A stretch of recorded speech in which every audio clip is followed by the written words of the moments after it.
আসসালামু আলাইকুম। শীতকালে কিডনি রোগীদের খাবারের সময় বা খাবারের পর পানি খেলে গ্যাসের সমস্যা আরো বেশি বেড়ে যেতে পারে। শীতে আমাদের পরিবেশের আবহাওয়া অনেক বেশি শুষ্ক থাকার কারণে শরীরের ভেতরেও আর্দ্রতা কমে যায়। ফলে আমাদের যে ডাইজেস্টিভ এনজাইমগুলো আছে বা পাচকতন্ত্রের যে রসগুলো আছে এগুলো তুলনামূলকভাবে ঘন কম কার্যকর হয়। ফলে এরা খাবার ঠিকমতো ভাঙতে পারে না। ঠান্ডার কারণে পাকস্থলীর যে স্বাভাবিক নড়াচড়া ধীর হয়ে যায়, রক্ত পেশিগুলোর কিছুটা সংকুচিত হয়ে যায়।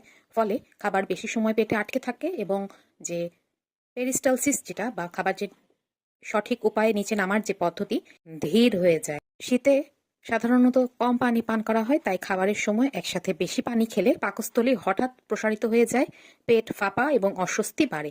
এছাড়াও ঠান্ডা পানি বা ঠান্ডা যে খাবার স্নায়ু বা নার্ভ এন্ডিংগুলোকে আরো বেশি সংবেদনশীল করে তোলে, যার ফলে হজমের সমস্যা আরো তীব্র হয়।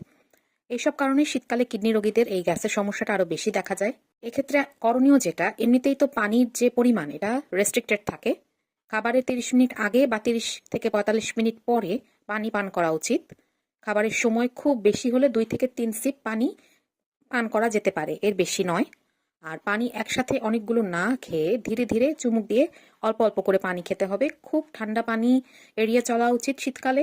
একটু ঈষৎ গরম বা উষ্ণ পানি খেলে এটা হজমে সহায়তা করবে। আর খাবার যেটা খাওয়া হবে খুব ভালো মতো চিবিয়ে খেতে হবে। এই পরামর্শগুলো অনুসরণ করলে আশা করি শীতকালে কিডনি রোগীদের গ্যাসের সমস্যা কিছুটা হলেও প্রশমিত হবে। ধন্যবাদ।